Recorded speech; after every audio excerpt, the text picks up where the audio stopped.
Okay, after reading a little bit more into this Onward by Howard Schultz, who is the owner and CEO of Starbucks, there's four types of machines or devices to make coffee with. And we'll go chronological order. But actually, I'm not too sure when the drip pot was invented. The drip pot, the French press, which was invented at about 1920, so that's not too old. And I would guess the drip method was a little bit older than that. Then you got the vacuum pot, and then the Clover Brewer. I think the Clover Brewer is the most recent invention. It sounds like it was invented in the 2000s. And then Starbucks, Howard Schultz, personally bought the Clover Brewer.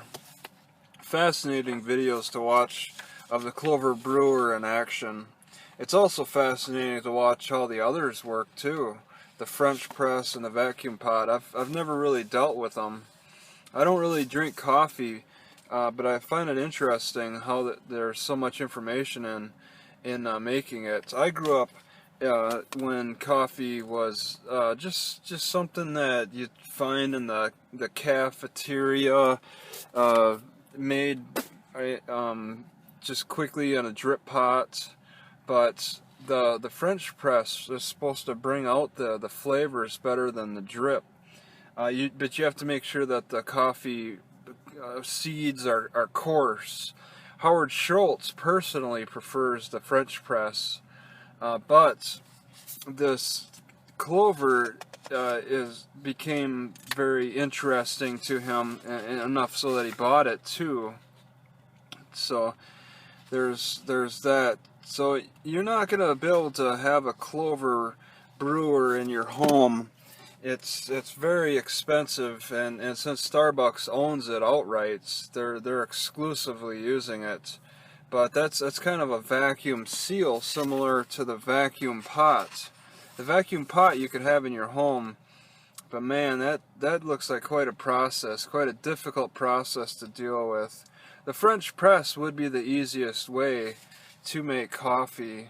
I always thought the drip method, the drip pot thing was pretty much it. You know, you can't really improve upon that.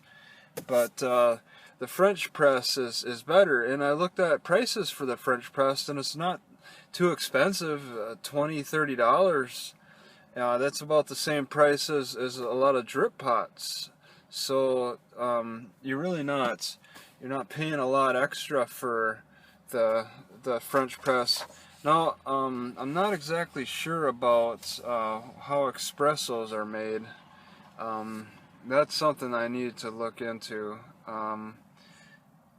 It's got to be squeezed in some way. I mean, it's clearly how you make a tea is you soak it in water. I mean, that's the basics of making a tea. But to be able to squeeze those extra juices out of the coffee grounds or a tea, that'll give you more flavor.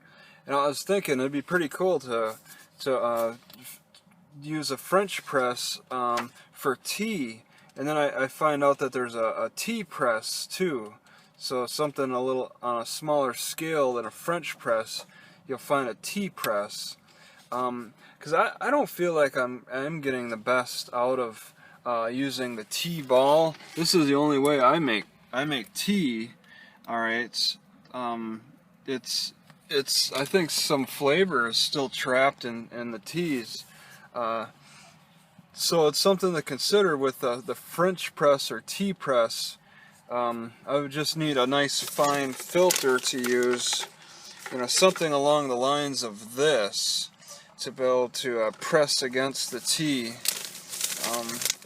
But it's not widely talked about, so it's hard to say what the best model is exactly. There are YouTube videos and stuff. But yeah, it's definitely interesting.